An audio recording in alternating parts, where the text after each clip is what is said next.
Welcome back to Hoops Lounge, the show that might be popular in Turkey, like David Blatt. My name is Mark Griffin, aka Montreal Mark. I'm joined by the usual suspects, Phil Barlow, Sporting Phil, Cavs Canada, Justin Rowan. NBA Finals 2016, the rematch of sorts. Let's just dig in, gentlemen. Phil, I'm going to go to you first, and I want a quick answer from you. This is something Justin tweeted today because I like to voyeuristically look at his tweets. LeBron James has won a road playoff game in 25 consecutive playoff series. Is this going to continue in the NBA Finals? Yes. I think LeBron James is good enough to win a game on anyone's court. So in a short thing, yes. I don't think it indicates they're going to win, but I think yes. Short answer. Mm-hmm. Justin, Draymond Green is the man above the law. Yeah, I think at this point, short of physically assaulting a referee, there isn't a whole lot that he can do that's going to get him a suspension. I think there would need to be severe injury. I believe he's actually 2 technicals away from a suspension, so maybe he has some leeway there. But when it comes to flagrants, unless he's breaking bones, assaulting officials, or doing something of that nature, I just see him getting away with a lot of his physical play. But if he is monitoring his play and his behavior, does that have an impact on his game? I think that's one of the things to kind of keep an eye on in this series. I think it's just going to hang on LeBron James like a wreath the whole series and just like be off the ground literally, and they just won't call it. Yeah, like that gorilla in the I'm not going to go there. Phil, Tyronn Lue, he may make some history here as the head coach with the least experience ever to win a ring. Not many people talking about that. What's he mean to Cleveland in this series? Well, he's got the perfect guy as an example across the boards, and Steve Kerr did it last year. But I think he means a lot to that team. I mean, he looks to me like a player's coach. The players seem to like him and buy into him, at least for now. I don't know if they're going to buy into him long term. Like the fact that he keeps saying things like he would have voted for Blatt to stay. He views LeBron as another coach on the floor. I think there's still a bit of confidence he can grow, but I think him as a player, him as a coach, he gives the players the confidence to do their thing and just play the game and have fun. I think on a basic level, that's what he brings. Mm-hmm. Justin, random question. Who is going to lead the finals in triple doubles? In triple doubles, I think you have to go with LeBron. I think the Cavs are going to do everything possible to try to limit Draymond Green because you can't really stop Klay Thompson or Steph Curry. They're going to hit bad shots. They make them good shots. Draymond Green, he's the straw that stirs the drink. I think they limit him, and if he's not getting those triple doubles, I think you saw LeBron just take over. He almost averaged a 40-point triple double in last year's finals, so I think he would be the obvious answer there. Phil, I want you to pick one guy only. Who is the X factor in the series? One guy only. Most important X factor that's not getting a lot of acclaim. I hate to say it because he gets too much acclaim in my book, but Andre Iguodala. I think that just matters too much. Like I think you game plan for Curry and Thompson every time you play Golden State, and Andre Iguodala. We'll see if he starts in the starting lineup in the place of Klay Thompson. We saw some good results. Obviously, him and Draymond Green create two, creators in that front court, as well as he's a great defender. Another guy to put on LeBron. But if I had to give a plan B, I'd actually say Mo Spates. I think when he's hitting his shots, that they're a far different team. Justin, who's that X factor on Cleveland? I think for me, it's going to be Kyrie Irving. Whether or not he can match or come close to matching the production of Steph Curry, because so much focus is on whether or not the Cavs can stop the Warriors' offense, and I don't think there's necessarily a way to stop it.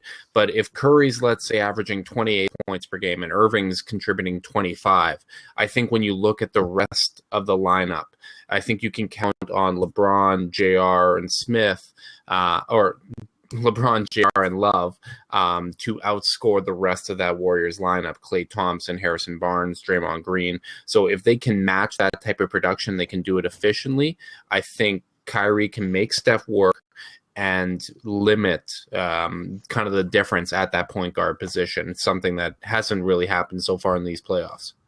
One name I'm going to throw out there is Channing Frye, who can change a game instantly, hitting a bunch of threes. That can, change the series, winning one game, just coming off the bench, that guy. And he's really done interesting things for the hierarchy in Cleveland since he's come over, texting everybody, breaking the chain of command, kind of loosening everything up. So that's something to keep in mind too. Phil, pressure.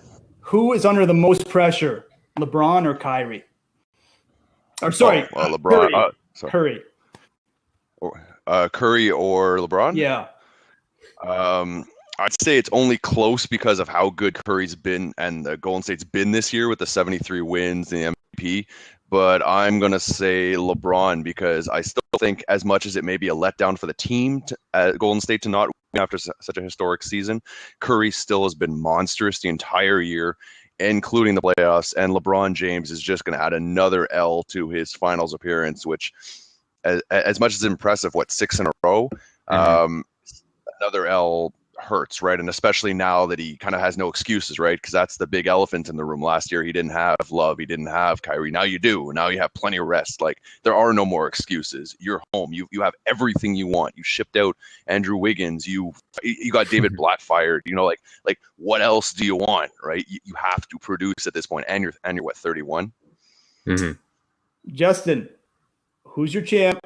Who's your MVP?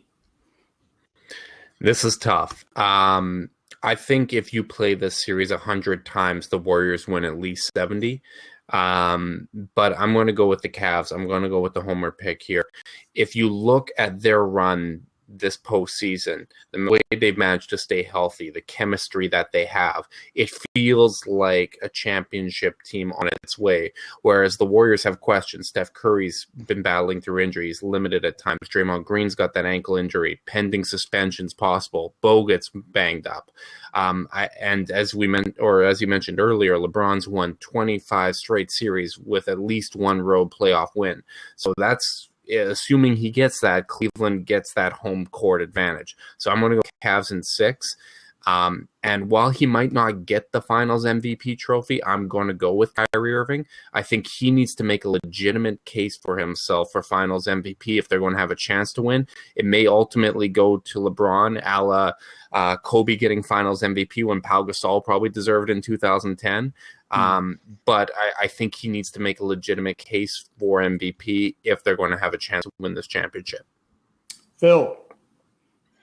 I'm actually, it hurts my soul and it goes against my gut feeling, but I'm actually going to agree 100%, except for the MVP is going to be LeBron James, because I think kind of how we saw Kevin Durant not be able to do it because Westbrook had the ball so much. I think Durant was just so tired of losing. You could tell in the exit interview, you could tell in all this stuff. I think LeBron James, you could tell in a couple of those games in these playoffs, he just took over. He's in amazing shape. He's rested. I think having guys like Love and Kyrie are going to be bonuses to give him the rest. But when crunch time happens, I think the key to all this really, you said the straw that stirs the drink. Now, I don't know if you want to call the straw roofie at this point with Draymond Green, but Okay. but I think the Cavs realize, listen, the only guy who can guard LeBron James on that team really is Draymond Green. Draymond Green has maybe Iguodala, maybe that, but he's way stronger than Kevin Durant was, right? Like he would bully some of those guys. And so at the same point, I think of the Cavs, I'm saying, listen, Draymond Green has been in foul trouble almost every game of the playoffs. Attack him. Make him play that. Get LeBron to the line. Get him those easy touches. He'll see that the ball falling through the net. Get Draymond out of the game. If he's out of the game, I have full faith that Kyrie, Dellavedova, Shumpert, JR, and all them do a good enough job containing, and there's not enough size to go out and quickly cover the 6'10", 6'11" guys, Channing Frye, Kevin Love. I think that's the difference. Right. Here's my take. Golden State's gassed. They've had to recover. They've been backpedaling for 3-4 weeks now. Draymond has not been himself. Clay has had to play out of his mind, and Steph has been slowly getting back to health. There's issues there. And then meanwhile, Cleveland has been relaxing. They've been taking bubble baths. They've been preparing for this. I mean, I'm actually going to agree and say Kyrie's going to get the MVP for the sake of redemption. What he went out in game 1 last year in the finals. He's been thinking about this for 365 days. He wants that back. I'm going to say Cavs in 6, and finally Cleveland 57 years, finally gets that title.